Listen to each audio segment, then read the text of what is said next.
Well, good morning, everybody. Thank you for taking some time out of your busy Friday to join Kevin and myself for an automated dosing webinar. I'm Kelly Nicholson. I'm Kevin Blackmore. And yeah, we're going to be discussing the top 10 questions we get asked on a very regular basis. Yeah, and while we're doing the presentation, feel free to add questions on the right-hand side or in your GoToWebinar little window, and we'll try our best to answer those questions at the end of the webinar in the question and answers time. Let's get started. So first we'll introduce ourselves. Kelly Nicholson is our sales director for Controlled Environment Agriculture. She's got 17 years of experience in the hydroponics industry. She's served small home gardeners all the way up to large multi-acre farms. She's served on a board of directors for the Hydroponic Merchants Association, among others, and she's got herself a Bachelor of Arts in Communications from Humboldt State University. Kelly does a lot of on-site training, installations throughout the USA, Canada, New Zealand, and Australia. And Kevin Blackmore, who is our product manager. He has a Master's of Engineering Studies from Auckland University of Technology in New Zealand. In his 18 years with Autogrow, he's been a design engineer, an R&D manager, and a product manager. And he was the lead designer of the IntelliDose and IntelliClimate, our 10-year plus single-zone climate controller and doser lines, and our multi-grow product line. And just a quick tip about Kelly. She's a really passionate rugby fan. She supports our national team in New Zealand called the All Blacks. So if you ever meet up with her or give her a call, just say, go All Blacks. Yeah, that's how you'll get me. Right. So a little bit about Autogrow systems. So Autogrow was established in 1994. We're committed to creating and providing the most amazing solutions we can come up with to solve the world's most difficult problems in producing crops. We believe that all growers should have affordable, accessible, and easy-to-use innovation 24/7 anywhere in the world. So our headquarters are in Auckland of New Zealand, and we have growers and resellers in over 37 countries around the world. We provide intelligent hardware, software, and data solutions for small single compartment environments, all the way up to large multi-compartment scaled, fully automated greenhouses and warehouses. We have a dedicated team of software designers, engineers, horticultural technology experts, and we try to push the innovation boundaries to get the best results for you, the growers. On to the questions. Yeah, let's do this. So why should I measure my reservoir EC and pH levels? So this is a really important question. So knowing the condition of your root zone is actually crucial for growing quality crops. The electrical conductivity, or EC, sometimes referred to as CF or TDS for total dissolved salts or solids. And parts per million, ppm here in the States. ppm, yes, and pH are both vital for healthy plant growth. The most well-balanced nutrient mix will be, it's useless in a system where the pH is outside the appropriate range. And large swings in EC levels can put undue stress on plants. And stressed out plants can have stunted growth. It makes them weak. And it can be an easy target for pests and disease, which we're all trying to avoid. And then manually managing your reservoir by hand is very time-consuming, with the pH constantly changing. It's common to have to adjust the pH 3 to 4 times a day sometimes just to keep it consistent, especially if you're in an NFT or deep water culture. Yeah. So on to the next question. So we mentioned pH a couple of times in the slide before. So why is pH so important? Well, pH can affect the availability of certain elements to the plant. So as you can see with this chart here, if the pH is too low or too high, certain things like nitrogen and iron can become less available to the plant, creating deficiencies resulting in lower quality crops. So each crop is different. So the most suitable range is between 5.5 and 6.5, but that's what most plants prefer. Of course, if you're growing a berry crop or something similar to that, you might need a slightly more acidic one.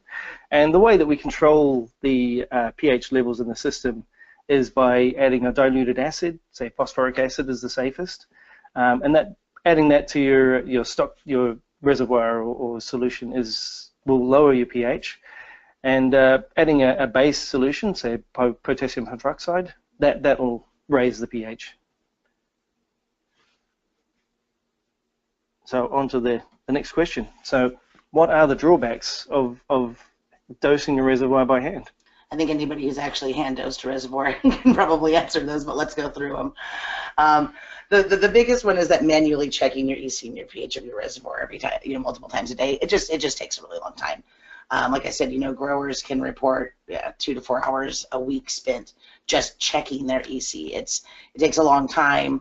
And if you're in like cold weather climate especially, or if your calibration solutions are cold, just calibrating and waiting for the probes to compensate. So if you walk up with your handheld meter, you may have to sit there for 3 or 4 minutes before the EC is actually compensated enough that you're getting a true reading. Yeah. Then once you get that reading, then you still have to go back and then manually adjust it. So for a lot of people, they store their calibration solutions, say indoors, where they've got ambient temperature is nice and warm, and then when they go outside to where the probes are or where the water is, there's a temperature difference between the calibration solution or the solution you're measuring and your measurement device. So having that temperature compensation can be a real lag if you're having to wait 5 minutes for it to catch up. And if you've got more than one reservoir, this can take a very long time.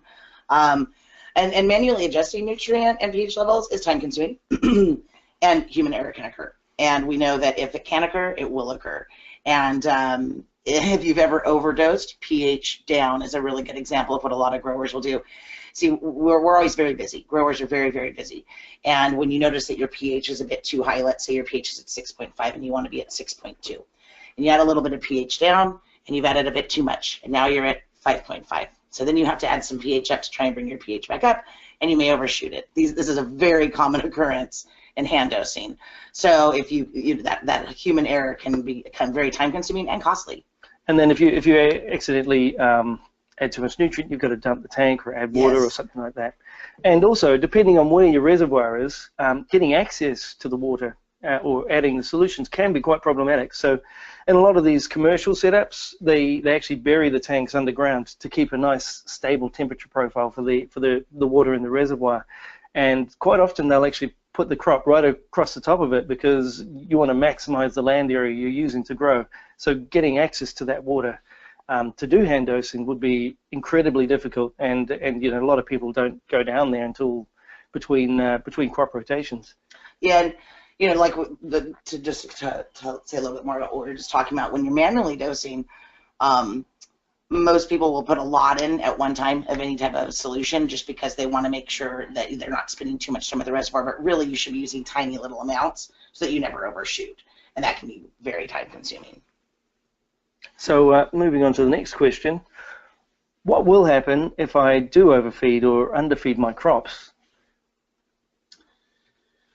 So overfeeding or underfeeding your crops can create poor crop performance and possible crop loss. You can burn your plants. You can create nutrient deficiencies by underfeeding them. Here in this picture that you can see on the left, or I'm sorry, on the right, is a head of lettuce with tip burn on it. This will happen if you've overfed your plants. If the nutrient solution is too strong, all of those nutrients will reach up to the tips of the lettuce leaves, and that's where you get that burn. This can happen by overfeeding your nutrients or overfeeding them when it's too warm and they're transpiring too quickly.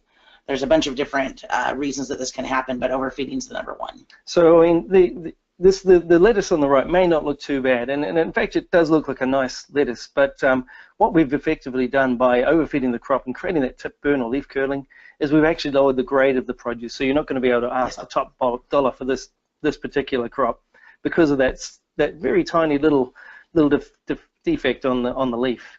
And the other side of it is if you underfeed your crops, you'll get stretching, the leaves will be yellowing, and you'll have generally unhealthy looking plants, and nobody really wants to buy that. And generally, with the crops, once you start to see the side effects of overfeeding or underfeeding the crop, it's too late. It's very hard to get the crop to come back from that. It's by the time you see the visual effects, the crop has already gone down a grade, or you're not going to be able to ask top dollar. Yeah, once a plant's stretched, you can't unstretch it. Yeah, that's right. Yeah.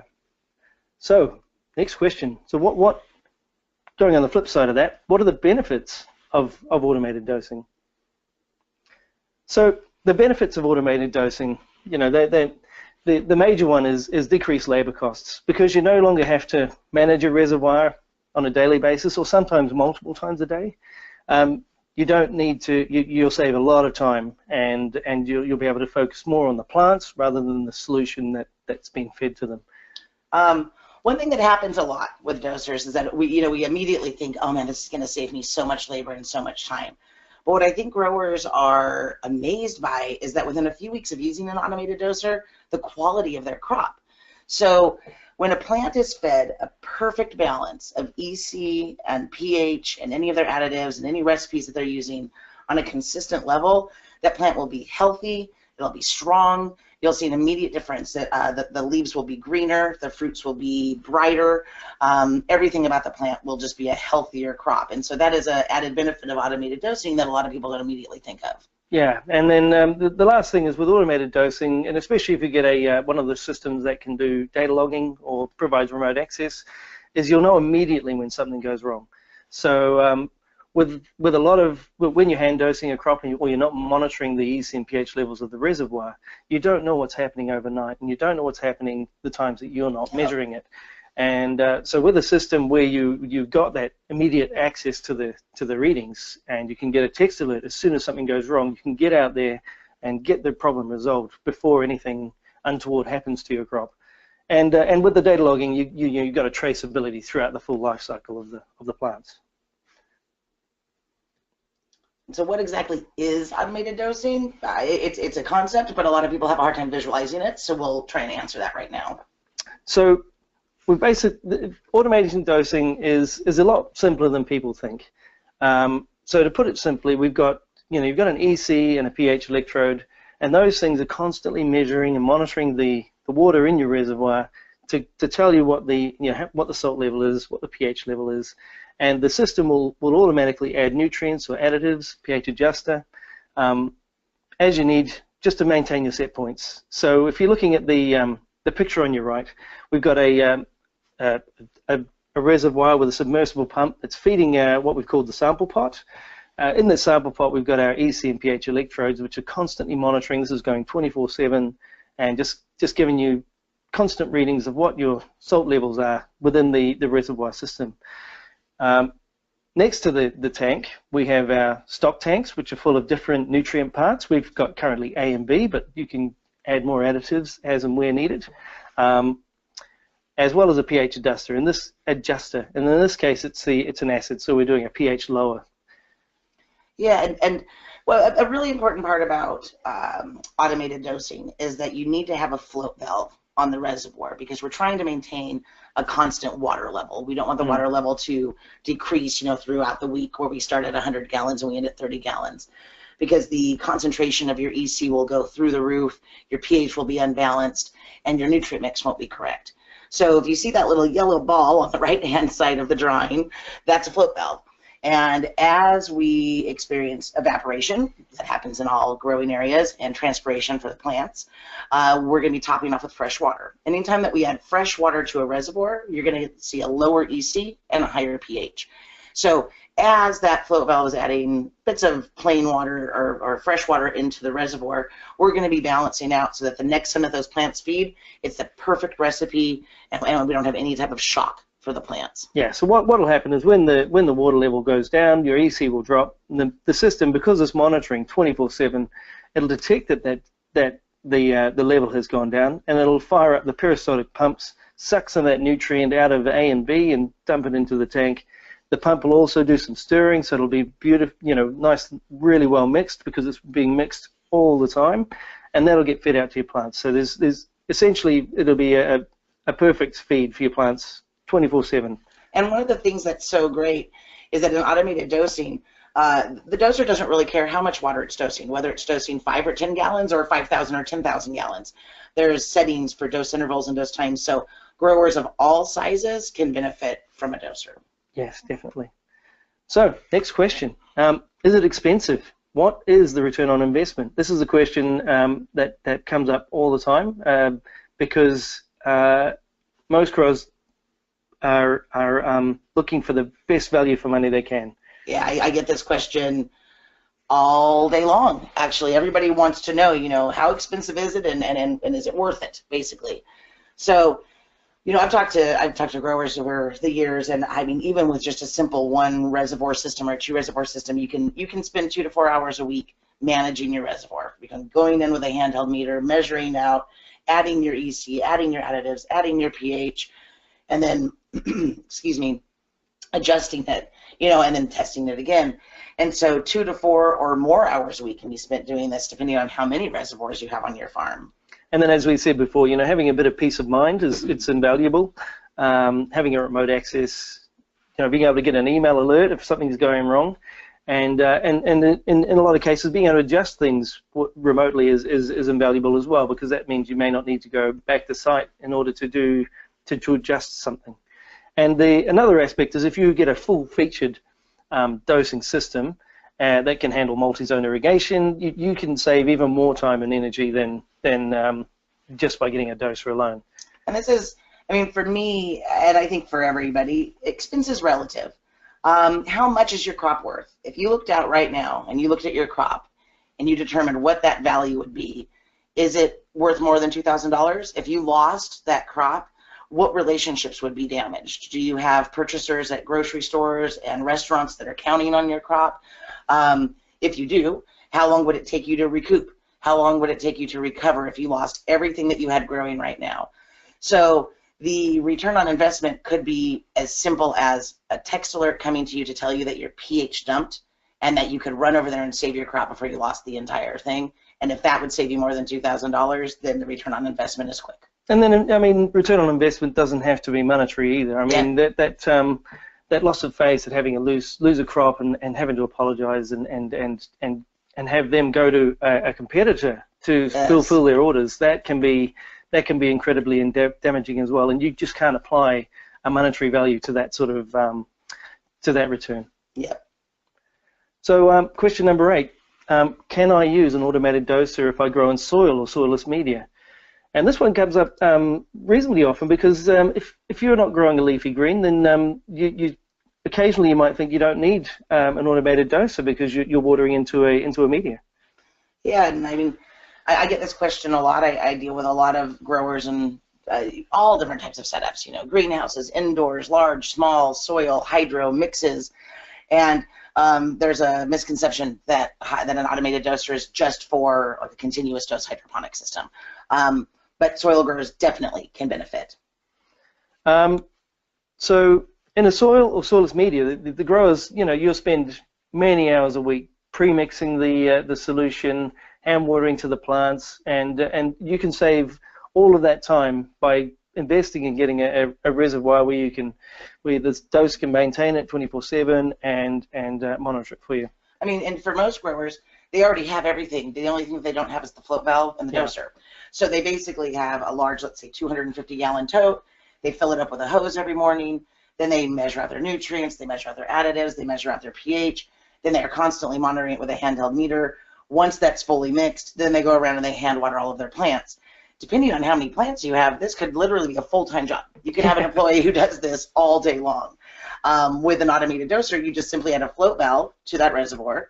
It'll top off with fresh water when you're done watering. And overnight, while your plants are sitting there in the dark, the reservoir will balance itself out to the proper ratios. And lots of dosers nowadays have irrigation. So you can actually then just trigger an irrigation and they can feed your plants for you. But some growers really do like to hand water. And at this place, it just saves you the time of mixing the reservoir. You can walk in and it's ready to hand water whenever you are. Yeah, and as people know, just from watering your garden in the backyard, that you sometimes have to go out there multiple times a day just to make sure that the media isn't drying up when the heat is at its most intense. And quite often that means you're spraying onto the plants rather than putting it in the soil, and you can adversely affect the leaves and the crop. And the other aspect is that a lot of people they change their nutrient during the growth cycle. So with some of these more fully featured systems, you can use a scheduler to change the nutrient recipe automatically every day or week, moving from salts to organics, right down to like doing a plain water flush. Yeah, and it's important for a lot of people like to do a plain water flush, especially if they're using a heavily salted they're using a heavily salted nutrient blend. At the very end, some growers believe that those salts can create a flavor profile that they don't appreciate in the harvest, and so the ones from fresh water are very low EC at the end of the crop cycle, and the automated systems can manage that for you. When you have crew, which a lot of farms do, of course, you are counting on a different crew member sometimes every day to mix up these nutrient batches for you. Mm-hmm. With the schedule features that are offered on a lot of these dosers, you can make sure that it's the schedule that you want, exactly how you want it, every single day. And then the last thing, we've said it a couple of times now, having remote access to your system, being able to force your dosing remotely, force the irrigation, and manage the EC and pH, and see how that is trending over time. Again, that's peace of mind, and it's really invaluable. And then the maintenance.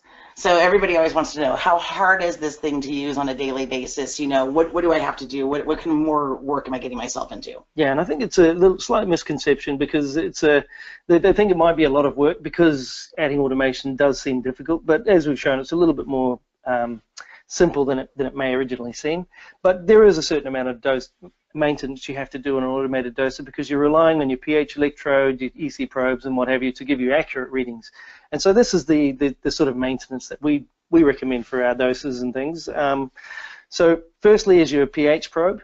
We recommend that you calibrate that every week. That's a little bit more often than what a lot of other people say, but you're really relying on those electrodes to give you accurate readings, and so a weekly calibration is what we recommend. I mean, a controller is only as good as its probes. If the probes aren't reading correctly, then the whole controller will stop working. So yeah, maintaining your probes, that's very important. Yeah, and the EC probe, it doesn't foul up as quickly as a pH electrode, so we recommend every other week or bi-weekly that you calibrate the EC probe. Now, calibration is not difficult.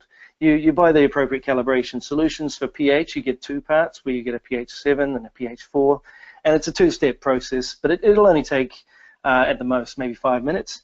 And the EC probe is even simpler. There's a single part EC calibration solution. You put it in there, calibrate it, and job done. The next step in maintaining these things is to make sure the probes are clean. So for the pH electrode, we would suggest you get like a baby toothbrush with really soft bristles, and just sort of give it a little very delicate cleaning around the glass bulb at the end of the pH electrode. That glass bulb is really delicate, so it's really important to make sure you've got a very soft bristled toothbrush and you're very careful when you're doing it. The EC probe is a lot more robust, and so for that one we recommend that you get a cleaning solution. Say it's a bathroom cleaning solution. Soft scrub. Here a soft scrub. Yeah. So down in the southern hemisphere we call it Jif. So you get the unscented Jif, but in here it's a soft scrub up here in the northern hemisphere. Yeah. And what we suggest you do is just take a pea-sized amount of that soft scrub and rub it around your thumb, and then use your thumb to apply it onto the head of the probe. Now it's really important not to get any of the natural oils from your skin. So make sure you rub it around your thumb reasonably well before you apply it to the probe, and just scrub the face of the probe to make sure that there's no build-up on there and no electroplating and things. Yeah, and then on a less regular basis, but still really important, it's important to manage your peristaltic, or to maintain your peristaltic pumps. So peristaltics are very simple. You can just use a little bit of silicone lubrication. About every 3 months, we say take the faceplate off, put a few drops of lubricant around the rollers, put it back on, force the peristaltics to run for just a few seconds, and that'll keep them lubricated. About once a year, you may want to think about swapping out the peristaltic tubing. If peristaltic tubing, if not maintained well, can get a very fine hairline crack, and that hairline crack can create problems with the suction, and it can create a siphoning issue. And as we both know from troubleshooting these, they are very difficult to find where the problem is if this happens, and a little bit of silicone lubricant can fix all of that. Yeah, and once a year we also recommend that you replace the peristaltic tubing. I mean, a little bit of preventative maintenance goes a really long way. As Kelly said, trying to diagnose a siphoning issue is incredibly difficult, and it usually comes down to they haven't applied the lubricant or they haven't replaced the hose, and it's just a small hairline crack that's causing a little bit of siphoning either into the reservoir or out of the reservoir, and you'll end up with an imbalance of your nutrient solutions and things just because you didn't go in there and lubricate the tubes. Yeah. And then can you access your data remotely? It's 2017. Everybody wants everything on their phones, right? This question's been being asked of me for over 15 years, but it's just getting easier and easier to answer. Okay, and the answer is yes. Yes, you can. By connecting it to a PC, or for some of them with internet connectivity, you can get text alerts now. You can get remote access with full data logging, text, email alerts when something goes wrong, and that really gives you a lot of peace of mind and a lot of flexibility in how you can run your operation. Yeah, and I mean, as any grower knows, this is not a Monday through Friday 9 to 5 job, right? We work 10, 12, 14-hour days, 7 days a week, and the idea of going on vacation and feeling comfortable, even just going snowboarding for a long weekend and knowing that everything's going to be okay when you come home, for most people, they're not comfortable with that. And so being able to go and take a vacation and know that you can log in with your phone, that if there's anything going wrong, you'll immediately get text and email alerts, and that you can control your system remotely, very, very comforting. I mean, you may have a dedicated team of people working with you to maintain your crop, but just having that peace of mind, knowing that they've been maintaining the schedule properly, seeing that the EC and the pH is correct, means that for a lot of growers that I've dealt with, they've said they've finally been able to go on that long weekend holiday or and going overseas, which they hadn't been able to do for 10 years. I've had more than a few spouses be very happy that the grower was able to come home for dinner. Yeah. So there's definitely some peace of mind to that, and it's yes. The answer is yes. We can make sure that you can remotely log in. So thank you, you guys. You've spent the last about half an hour with us, and to thank you for that, we would like to offer you a free consultation with one of our experts on your automated dosing requirements. We know that every grow operation is totally different. Indoor, outdoor, mixed light, small, large, hydro, soil. So I mean, there's so many different things that you guys are doing right now, and we'd love to set aside some time and just talk to you about your specific project and how automation can help you out. Yeah, and so to register for that, you can go to the link which is shown, which is 170721 webinar.autogrow.com, or click on the link which we'll post in the chat function here at GoToWebinar in a few minutes. And thank you very much for listening to us. It's been a great pleasure. Yeah, we really appreciate it. I'm curious. We haven't seen if there's any questions that have popped up. Let's have a look. Click on it, Kevin. Let's see. Questions. Oh, well. So we do have a question from, we do have a couple of questions. Sorry, here, guys. Give us just 1 second to pull all these questions up. A little bit of technical difficulties. We'll get. Oh, there we go. Oh, we just can't get the screen bigger. Okay. Sorry, give us just 1 second. So the first question is from Amber Bosquet. I hope I pronounced that correctly. What are hydroponic nutrients composed of? Well, it depends. Nutrients can be made up of all different things. Most of the nutrients are comprised of, the basic 14 elements: the nitrogens, the potassiums, the phosphorus. Every nutrient company will have their own specific blend of how they make the micro and the macros up. But they are usually salt-based for hydroponics. There is hydroponic organic nutrients also, and there's bioorganic and hydroorganic and all different levels. But yeah, it's basically just the main 14 elements and then any little special bits that nutrient manufacturer wants to put in. Okay, so the second question is from Mike Blomley, and his question is, how long do the pumps typically last? So the pumps last a very long time if you maintain them well. I've got growers who've been using the same peristaltic pumps for over 15 years. Yes. And all they do is they maintain them, they lubricate them regularly, and they replace the hoses at a regular interval. It's amazing how long they can last if you treat them really well. If you treat them badly, you may lose the pump, but they're easily repaired as well. But they can last a very long time.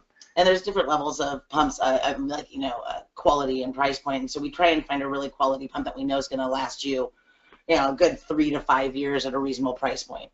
So we've got a few questions from John Walters, and he's asking, are the doses stocked in the USA? Oh yeah, they are. They are sitting here in Northern California, in the heart of Humboldt County in the Redwoods. Yes, yeah, and who handles those? Where can they get? Where can they go to buy them? Well, we have, I mean, there's a lot of different ways that you can go about getting a doser. We have AutogrowAmerica.com is a place that you can check out what we do. Many hydroponic retail stores will have automated dosing options for you. And then you can also go to Autogrow.com and see the different options for outside of the United States. And he's also asked, how much do they cost, relatively? Okay, so a simple single zone controller, which is like what you saw in the drawing of the automated dosing setup, the controller itself with the bells and the whistles is about $1,500. And then we sell the pumps separately because we have growers who use anywhere from 1 to 9 pumps, depending on the nutrient blend that they're using. So the pumps can be anywhere from, about $175 a piece for what we would consider to be our small indoor pumps, to about $500 a piece for our outdoor kind of heavy-duty greenhouse pumps.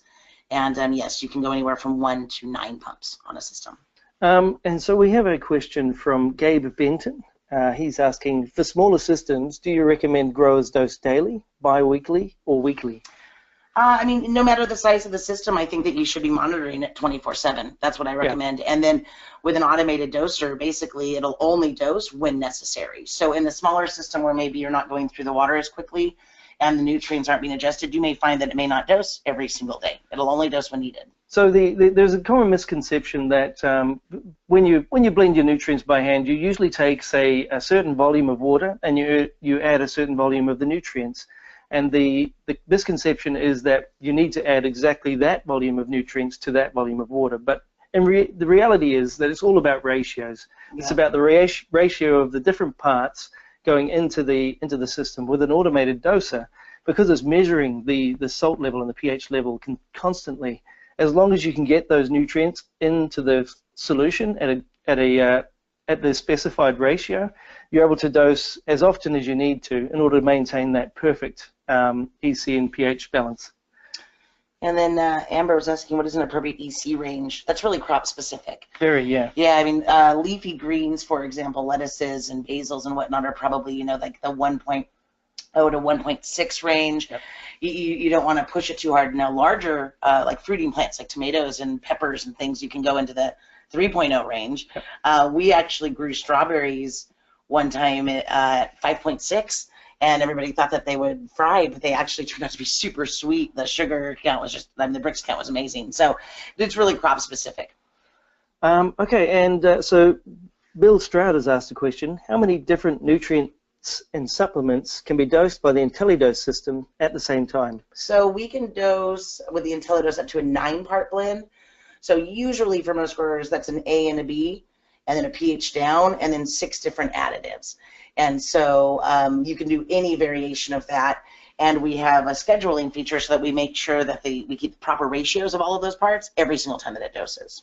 And then I guess this is more of a general comment from Paul. He's written, I'm not sure if you can see the questions or not, but he's written that he totally agrees that improved crop quality is the return on investment that pays every day forward. And he said he wishes his doser had a data logger. And it's hard to appreciate the value of a data logger until you have something go wrong. So yes. For a lot of those growers who've been running for many years and they haven't had any issues, for them it doesn't seem like a very valuable piece of equipment. Just seeing on a good system just a flat line is beautiful. Can be, it can seem like it's not that valuable, but when something goes wrong and you can see that your EC is going up because you've got siphoning, but the system hasn't done any doses, and you've got that in a data log, you can see the events that have happened. That's really, really invaluable when you're trying to diagnose those issues and resolve the problem. Yeah, absolutely. Let's see, from Gabe, because you only typically include pH down in your system, does that mean you're not as concerned when the pH drops as when it goes above 6.5? Because of the way that a doser works, unless your source water has a very, very, very high pH, we're adding so little source water at once because the float valve is just topping off exactly what the plants are utilizing, that the pH, we don't have huge swings. The huge swings happen a lot more when you're dosing by hand, where you're putting a whole lot of water into the system at one time, or where you've overdosed or underdosed. So we don't usually have that issue. The doser can dose pH up if necessary, but it would, most growers, I would say like 95% of growers just use a pH lower. Yeah, you can do the pH up. If you've got a, there are a lot of growers who are having to do a pH up because they've got a, you know, their water source is slightly acidic. And with our controllers, you're able to choose whether you're doing a pH raise or a pH lower, but we don't do both. We never do both of them at the same time, because if, say, you've set your dose to something too big, you have something like what Kelly described before, where you add a little bit of pH down, then you have to let a little pH up, then you have to add a little bit of pH down, and it can be that can be quite a pain to have to deal with. So we only can actually lock out your nutrients. Yeah, that's right. Yeah. So another question from Gabe. If growers choose not to use liquid fertilizer, should they always use RO water when mixing dry fertilizers? I don't necessarily, for a lot of, water doesn't, let me just try and start that again. So when the water coming from say a town supply usually doesn't have an imbalance of chemical elements, and adding a fertilizer to that is something that they do in the commercial operations, you know, a lot. If you're having to do adding a lot of fertilizers to the solution, or you're going through a lot of water, it may pay to get a water sample done and getting your nutrient supplier to tweak their blend in order to compensate for what's already available in your water supply. I was just going to say the same thing. We didn't really touch on that, but one of the most important things that you can do is to have your water tested, and not necessarily the water testing that the city offers, because that's for human consumption. Yeah. But you can have a lab run the water test for plant production, and they will tell you exactly what's in the water. Then you can decide if that's something that you do need to add RO. I know growers who are on wells, for example, will have a much different water. Like their results will be much different than somebody on a city water. And a lot of commercial growers will actually get a water sample done between each of their crop cycles, and sometimes in the middle, just to make sure that they're giving they're not getting an imbalance of the different elements that they're interested in providing for their plants. Yes. We're just reading up a couple of these questions here. Give me 1 second. So we've got a question from Gabe. He says, typically when I dose by hand, I dilute the acid and base in tap water before mixing in the tank. What concentration do you recommend for pH up and down in your system? Usually, when you're using an automated doser, we recommend that you keep your nutrients, your additives, and your pH solution all diluted. We start with a 1 to 4, so 1 part pH to 4 parts water dilution rate. It's a pretty heavy dilution. The solution is really, really weak at that point. We recommend that you start there until you get your system dialed in. Once you've dialed in your system, we've got the dose times and the intervals correct, and we know that we're dosing properly. I think most growers probably end up with more of like a 2 to 1 dilution, but we don't want to start that, because if we overdose, we have to dump everything and start over. So we'd rather start really diluted and then concentrate rather than go the opposite direction. Yeah. So I think that's all the time we have for questions today. Yeah. If you do have any more questions, feel free to add them to the question sheet here, or feel free to email us. I hope that you've enjoyed the webinar and we've answered your questions to your liking. And thank you very much for taking the time to listen to us. Yeah, I really appreciate it, you guys. I know everybody's busy, so please feel free to reach out to us. You can go to autogrowamerica.com or autogrow.com. We have contact us on both of those sites. Yeah. And we'll reach out to you. And if there are any questions that come in after we shut the seminar off, we'll send out an email with those questions and our answers after the webinar. Okay, thanks guys. Have a great afternoon. Bye.